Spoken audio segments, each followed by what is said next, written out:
All right, well, it is the final episode of Ratioed for 2024, and that means we are handing out the Ratio of the Year prize, as is tradition. And I should mention that loyal viewers of the show will notice that for the past few months, we haven't been handing out a Ratio of the Week prize. Let me know in the comments if you want to see us bring back that segment. But I have to say, it has been an incredible year on Ratioed. We have had some great episodes. We've interviewed some really interesting people. We've taken the show all over the world. In February, we were down in Washington, D.C. for the CPAC conference. We went to Romania at one point for the Make Europe Great Again conference. Just recently, we were down in El Salvador for the Patriots Network conference. We went out to Prince Edward Island, beautiful PEI, to investigate what's going on with some of those international students protesting. And the most exotic location of all, we took the show to Brampton quite a few times to figure out what the heck is going on in Brampton. I mean, I'll tell you what, Brampton is a city that is so exotic and foreign, you would think you're in a completely different country. You'd think you're on the other side of the world. All right, but let's get right into it because we've got quite a few ratios and quite a few people that need one more little bit of humiliation before 2024 is up. But before we do that, as always, be sure to drop a like on this video. Help us out by subscribing to the True North YouTube channel. And the common question for the episode is this: what would you like to see from Ratioed in 2025? Let me know your answer in the comments below, and let's get into it. I want to start with an honorary mention for Arif Virani, Canada's Attorney General, who back in March tried to defend Bill C-63, the Online Harms Act, a piece of dystopian legislation that could throw you in prison for daring to post the wrong opinion online. He tried to defend this bill by citing a Toronto Metropolitan University study, which said that 8 in 10 Canadians want online platforms to give users tools to report illegal content, like hate speech or violent content. This little graphic that he posted here got 2.1 thousand replies to only 118 likes. A serious ratio and one that got recognition back in March. We got two more honorable mentions. One is to Liberal MP Lisa Hepfner, I believe that's how you pronounce her name, who posted this very strange video about what is in Budget 2024. What's in Budget 2024? More infrastructure and less red tape so we can build more homes and build more affordable homes. A national school food program, serious investments in youth mental health, and contraceptives covered by a national pharmacare plan. 1.6 thousand replies to only 62 likes. Very bizarre stuff and, just worthy of mockery, that's for sure. The next is Liberal MP Terry Beach, who made this extremely bizarre video to commemorate, quote, Menstrual Hygiene Day. Do you remember this? This bracelet commemorates May 28th, which is Menstrual Hygiene Day. Now, there are millions of women around the world who are unable to reach their full potential simply because they menstruate. And so this day is about reducing the stigma. As a father of two young girls, I want to make sure that they, along with billions of girls and women around the world, have an equal opportunity that everybody else has. This one here got 1.4 thousand replies to only 88 likes. And he's wearing his period bracelet just to double down on this bizarre video. It's good to know that your local Liberal member of Parliament is busy, is hard at work, and is, advocating for the issues that really matter. All right, but now we're here for what really matters. And because we haven't really been doing a ratio of the week every single week like we did last year, the rules of the game have slightly changed. We're going to pick the ratios in the social media posts that I believe are worthy of end-of-year recognition. And we're going to start with Max Fawcett, the National Observer columnist, who got absolutely destroyed by incoming Vice President of the United States, of all people, J.D. Vance.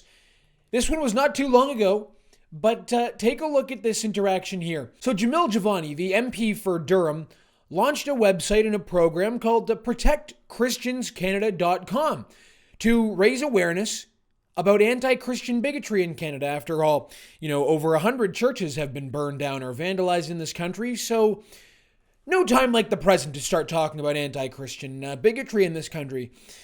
But Max Fawcett of the National Observer took issue with this and quote tweeted Jamil saying, "So much of contemporary conservatism revolves around cultivating and validating a sense of victimhood in groups that aren't actually victims." It's strange, because I don't know if Max or any other liberal would say the same thing about Muslims who would be concerned about the rise of Islamophobia if over 100 mosques in 2.5 years had been burned down or vandalized.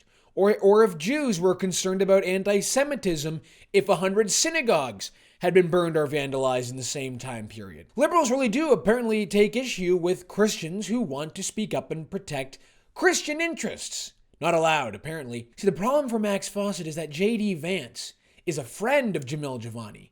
So J.D. Vance just decided to quote tweet Max Fawcett here. And let me just read out to you what he said, and I'll read out to you the ratio here. It is quite stunning. J.D. Vance wrote, "Canada has seen a number of church burnings in recent years thanks to anti-Christian bigotry. All over the world, Christians are the most persecuted religious group. Jamil is speaking the truth. Shame on journalists who refuse to see what's obvious." J.D. Vance here got 58,000 likes. 58,000 likes, and Max Fawcett was able to get about 4,000 likes. So, on a scale of worst ratios of the year, this, I think, is number one, but we're going to put it down. In at number 3, I'm placing Mohamed Faki, the founder of Paramount Fine Foods and a recipient of the Order of Canada Prize. Believe it or not, since October 7th, Mohamed Faki has been a very loud critic of not just Israel, but of Canada for Canada's support of Israel. And some of you might recall that on Remembrance Day, there was a report that at an Ottawa school, during the official Remembrance Day ceremony, played a Palestinian protest song about October 7th during the ceremony in Arabic. So a foreign song played on Canadian Remembrance Day about Palestinian resistance, about Palestinian martyrs. And Lisa MacLeod, an outgoing Conservative member of provincial parliament, was the one who blew the whistle on the story, took issue with it. Mohamed Faki, however, decided to get involved and to say, "Let's be clear, at MacLeod Lisa has a problem with the children's song in Arabic that is literally titled Peace. It's too bad that this unhinged puppet loser is getting out of politics. Her defeat would have been a lot more fun." Well, Mohamed Faki got 1.5 thousand likes. I responded to Mohamed Faki and I said, "Why is a foreign song being played on Remembrance Day, Mohamed? This is the one day of the year when all of Canada honors our fallen heroes. This is not the day for you or others to protest your foreign cause. Have some class and show respect for the people that sacrificed their lives for the country you now call home." I ratioed Mohamed Faki. I got 2,000 likes. So because I was involved in that and I really dislike Mohamed Faki, I hate anyone who tries to justify playing a foreign song on Remembrance Day, I'm placing this ratio above Max Fawcett and J.D. Vance. So what? He's the incoming VP of the United States. My ratio is more important. So, and it's my show. I don't care. I'm putting it above Max Fawcett and J.D. Vance. In at number 2, we're going to recognize Mary Ng, the International Trade Minister in Canada. You see, the problem for Mary Ng is that she was listed by Sam Cooper's reporting as someone who was an unwitting participant in a foreign interference operation. Really not something you want to be named in as a cabinet minister in Canada. But that was the reporting.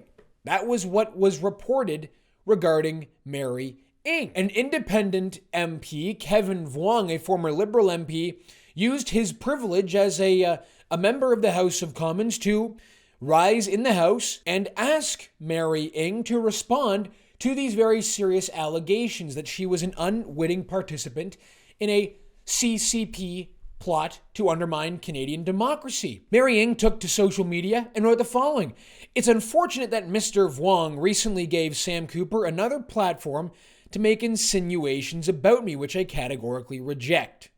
Anyway, she goes on to write 3 more tweets in this thread without actually refuting the claims made against her, but it just didn't go over too well with the Canadian public.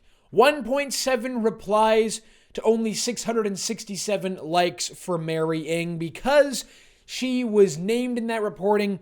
Because she has not been able to refute these allegations, I'm giving her the number 2 spot on Ratio of the Year. However, before we go ahead and name the Ratio of the Year winner, before we crown the winner this year, I want to mention that I am sometimes ratioed myself.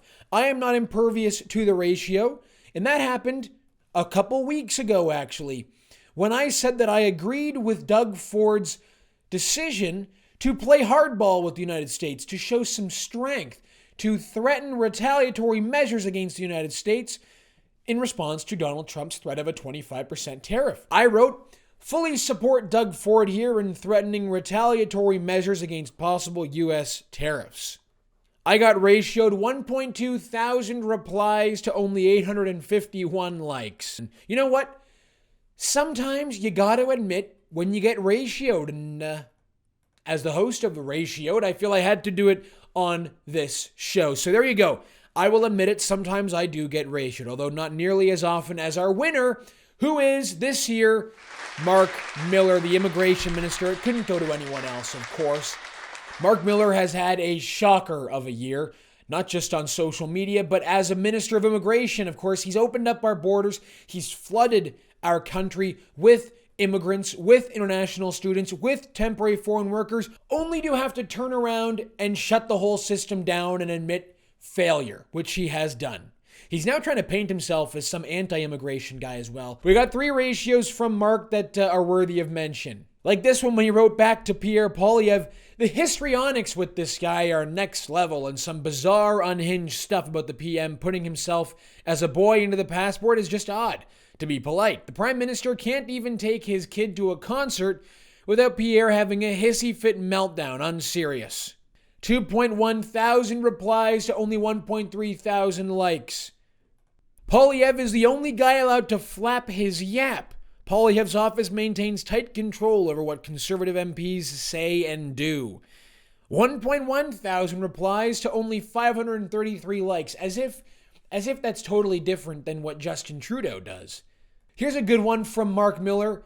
Canadians still overwhelming support immigration. I'm guessing he meant to say overwhelmingly support immigration. That was in October, and at no point this year did Canadians overwhelmingly support immigration. 1.3 thousand replies to only 386 likes. Mark Miller is your 2024 Ratio of the Year winner. Chrystia Freeland took home the prize last year, and Omar Al-Gabr, remember that name? He took home the prize in 2022. Both Omar and Chrystia Freeland are out of the political picture in Canada, but Mark Miller, he's still in the game. He's still there, at least for now. But folks, that's going to do it for us on the show today. Thank you so much for tuning in all year for the last time in 2024. My name is Harrison Faulkner, and this is Ratio.